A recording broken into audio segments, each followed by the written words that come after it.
कि जो प्यार मोहब्बत और जो तादाद जो मोहब्बत आप लोगों ने दिखाई है, आपका एक बार फिर से बहुत बहुत शुक्रिया। सबसे पहले मैं शुक्रिया करता हूं हमारे मुख्य अतिथि जी नसीम साहब का कि उन्होंने यहाँ आना कबूल किया। नहीं तो हर प्रोग्राम में नहीं जाते, लेकिन जब उन्हें मालूम हुआ कि दादा मरहूम चौधरी यासीन साहब और वालिद मरहूम चौधरी तैयब हुसैन साहब के नाम से हम ये प्रोग्राम कर रहे हैं, उनकी फाउंडेशन के नाम से, तो उन्होंने हमारे ऊपर ये मेहरबानी की और यहाँ आने के लिए हमसे हाँ की।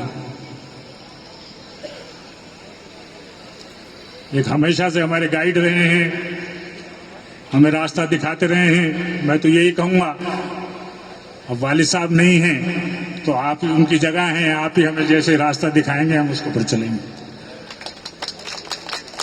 और आपने ही तालीम के ऊपर जितना काम किया है, अलीगढ़ मुस्लिम यूनिवर्सिटी कोई छोटी यूनिवर्सिटी नहीं है, पूरे वर्ल्ड में मशहूर यूनिवर्सिटी है। और उस यूनिवर्सिटी में एक नए रास्ते, एक जो है तरक्की के रास्ते बच्चों की पढ़ाई के लिए जो आपने जो मेहनत की है, वो उससे पहले ना किसी वाइस चांसलर ने की है ना उनके बाद की है। तो ये जो प्रोग्राम हमने रखा, कोई कह रहा था कि भाई पॉलिटिकल प्रोग्राम की वजह से कर रहे हैं और कर रहे हैं, कि भाई हम लोग राजनीति में हैं इसलिए कर रहे हैं। तो मैं एक बात बिल्कुल साफ कर देना चाहूंगा कि इसका राजनीति से कोई मतलब नहीं है। ये आज मैं पहली दफा नहीं कर रहा हूं। हमारे दादा मरहूम चौधरी यासीन खान साहब ने सन 26 में हाई स्कूल खोला था नूह के अंदर, ब्रेन में हाई स्कूल के नाम से, सभी लोगों के सहयोग से, सब लोगों की मदद से सबसे पहला हाई स्कूल मेवात में खुला था।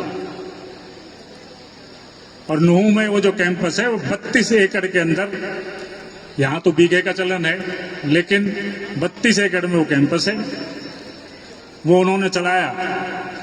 जितने इलाके के, चाहे वो तिजारा साइड के थे और थे, सभी वहां पढ़ते थे हाई स्कूल के अंदर, और बहुत अच्छे ओहदों पे गए, बहुत तरक्की की उन लोगों ने।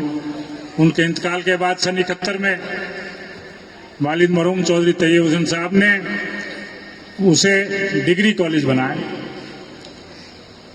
और अब उसके अंदर बहुत से अलग अलग जो है खुल गए हैं। MCA होती है, डिस्टेंट एजुकेशन होती है, DCA है।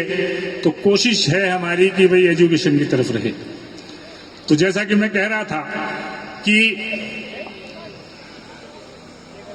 ये जो हमारी सोच है, ये सोच हमारे दिमाग में इसलिए आई कि हमारी जो बच्चियां हैं, हमारे जो बच्चे हैं, वो नंबर कितने भी ले आए, लेकिन हमारे समाज में उसका जो है कोई प्रोत्साहन नहीं करता, उनकी कोई शाबाशी नहीं देता। तो हमारे साथियों ने, हमारे नौजवान साथियों ने, हमने मिलकर एक बात सोची कि सभी मिलकर जो बच्चे अच्छे नंबर ला रहे हैं उनका हम सम्मान करें। तो एक बच्चों के अंदर कंपटीशन, प्रतिस्पर्धा की बात आई, बच्चों का हौसला अफजाई होगा, बच्चे कोशिश करेंगे कि हम और अच्छे नंबर लाएं और तरक्की करें। और खाली यहीं पर नहीं रुकना है, खाली 10वीं 12वीं की बात नहीं है। आप लोग मेहनत करें, किसी का मेडिकल में एडमिशन हो, किसी का इंजीनियरिंग में एडमिशन हो, और खासकर जो है बच्चियां हैं, ये वैसी ज़हीन होती हैं, बच्चे तो थोड़े बहुत लापरवाह भी हो जाते हैं, लेकिन हमारी बेटियां, हमारी बहनें पढ़ने में बहुत मेहनत करती हैं। तो मुझे उम्मीद है